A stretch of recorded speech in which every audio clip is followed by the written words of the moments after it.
de falsedad. Por esta conclusión de la tesis, fui sometida a un silicio. El decano de teología me entregó en manos de la superiora general, considerándome un hereje. Ella me llamó y estuvimos hablando acerca de esto. Consideró que debía recibir este silicio y me entregó un látigo en mis manos. Era necesario que yo lo hiciera por mi propia cuenta para el perdón de mis pecados. Yo empecé dándome los primeros 4 azotes. El látigo era tan fuerte que rompía mi piel, consistía en varios ramales que aunque me diera suavemente, me hería. Aún conservo y llevo las cicatrices en mi cuerpo. Una de mis compañeras continuó dándome el castigo, ya que yo no podía hacerlo por mi propia cuenta. Cuando terminó de hacerlo, se expresó de la siguiente manera, diciendo: «Está concluido». Medité mucho en estas palabras. Las había escuchado antes en el sermón de las 7 palabras que solían escuchar el Viernes Santo allí en el convento. Se parecían a las palabras de Jesús en la cruz del Calvario. En una de las 7 palabras, Jesucristo dice: «Todo está consumado», y más adelante: «En tus manos encomiendo mi espíritu». Comprendí que fue Cristo el único Redentor que con una sola ofrenda hizo perfectos para siempre a los santificados. Después de estar 15 días en la sala de clérigos acusados, donde se hacían las penitencias, los castigos allí los recibía diariamente, decidí hablar con mi superiora.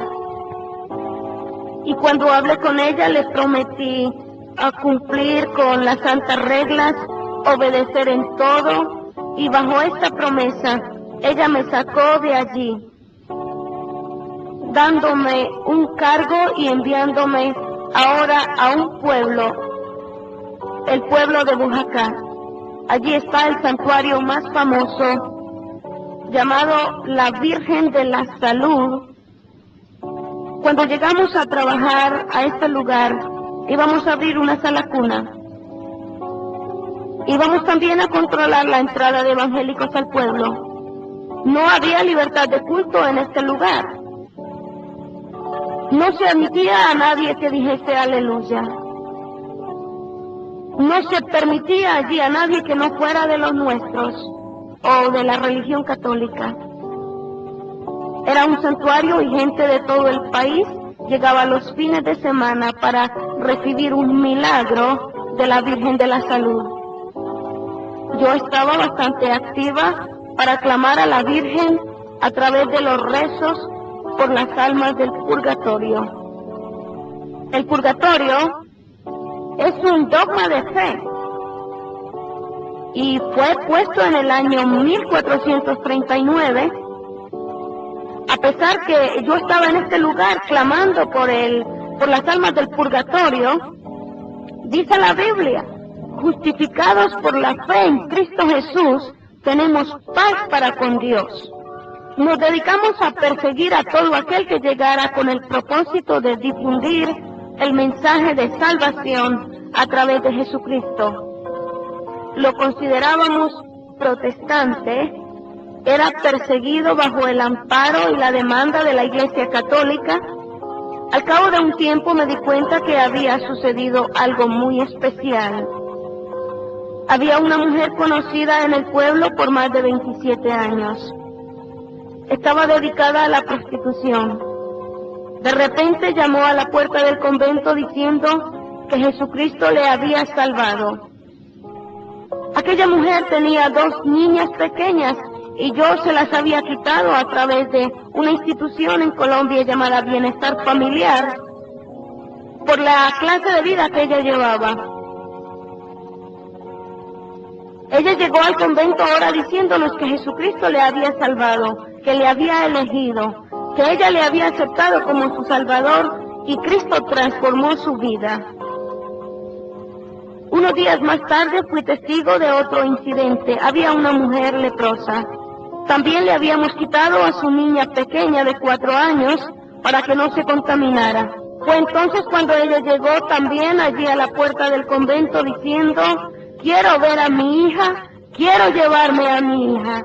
Cuando yo le di a su hija para que la mirara solamente, vi que aquella mujer había sido sanada de lepra. Le pregunté: ¿quién hizo eso en tu vida? ¿Qué sucedió en tu vida? Y entonces aquella mujer me respondió: le entregué mi corazón a Cristo y Él me sanó.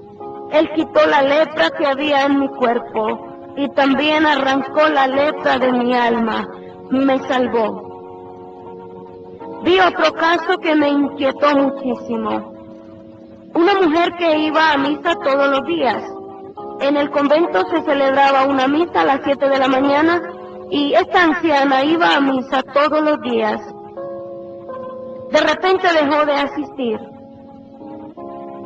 Noté que no había asistido por una semana y decidí ir a su casa a visitarla.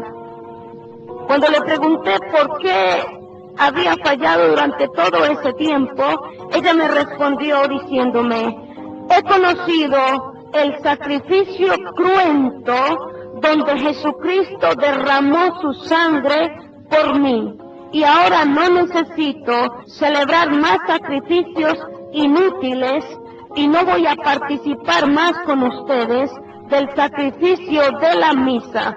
¿Por qué aquella mujer se atrevía a hablarme de esta forma? ¿De qué estaba hablando? Había dicho sacrificio cruento. Yo sabía que la misa era un sacrificio incruento. La palabra incruento significa sin derramamiento de sangre.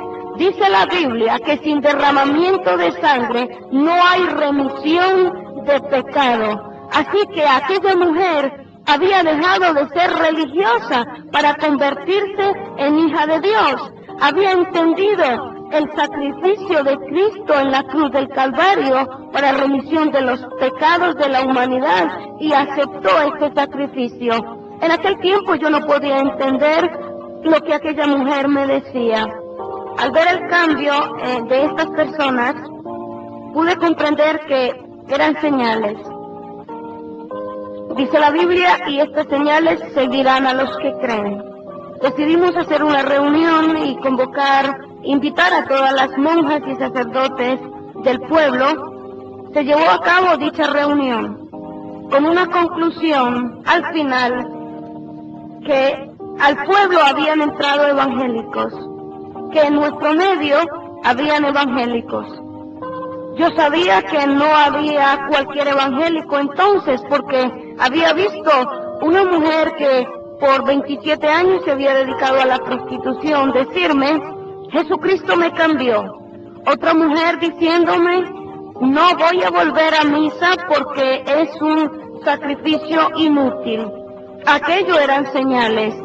Y recibimos la orden de la superiora general para empezar a buscar los supuestos evangélicos que se habían colado en el pueblo de Oaxaca.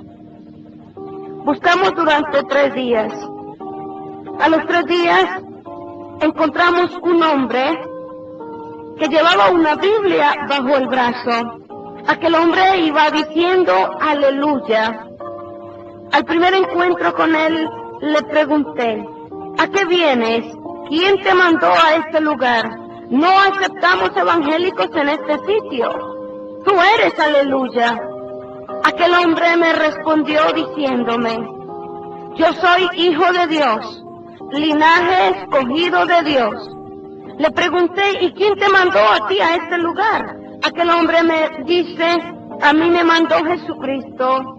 ¿Y a ti quién te mandó? Yo le aclaré que allí no permitíamos aleluyas, que allí mandaba la Virgen de la Salud, que allí la única que hacía milagros era la Virgen de la Salud.